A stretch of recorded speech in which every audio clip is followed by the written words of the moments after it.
Breaking news in Waller County, Texas, where a small passenger plane has crashed just north of the Houston Executive Airport. What we know right now, according to the FAA, 21 people were on board the flight to Boston, 18 passengers and 3 crew members. The youngest passenger, just 10 years old.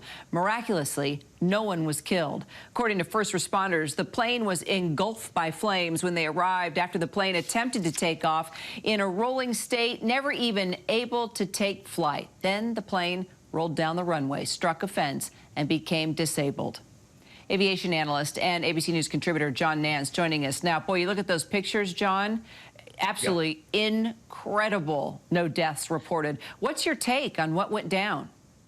Well, I think what we had here was a decision made by the crew to abort at a point at which they were probably already too fast. Well, clearly they were too fast to stop. The reason that they made that decision, of course, is unclear at this point, but both pilots survived, and the flight recorder and the data recorder will give us that information. But what we had here was an airliner, too. This is a tough airplane, the MD-87, fairly modern. And if you had seen it, if we had pictures of it before the fire consumed it, you would have seen that the fuselage was largely intact, and that's one of the reasons almost everybody was able to walk away uninjured. And John, is this a credit to the pilots, to the equipment? Have you seen anything like this before?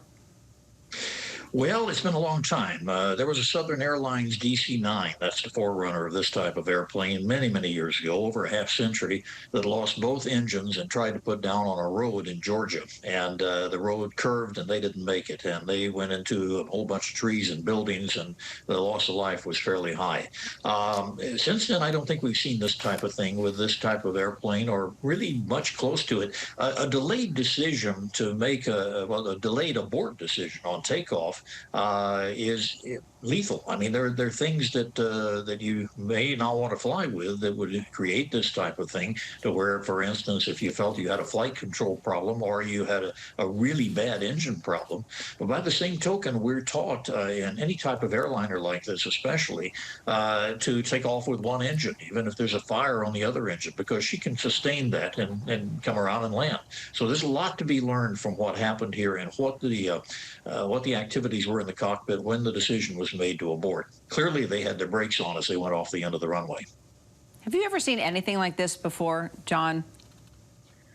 I've seen overrun accidents many times in various types of airplanes, and almost always in an overrun accident, which started from a takeoff roll, there was something that went on that the pilots did not want to fly with, and they made the decision to take it off the end of the runway if necessary, but not fly it.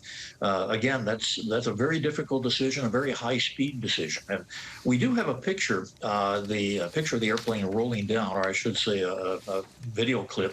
And there's a certain point in time that there's a puff of smoke from one of the engines. Now, whether this is of any real significance yet, we don't know. That could have been a bird ingested. It could have been some problem internally with the engine. But again, unless you lose both engines on a takeoff roll, you're going to want to fly in most cases with a remaining engine. So that's a puzzlement if there was an engine problem. John Nance, thanks for joining us at the last minute. We'll follow the NTSB investigation for sure. Yep. Really a remarkable incident.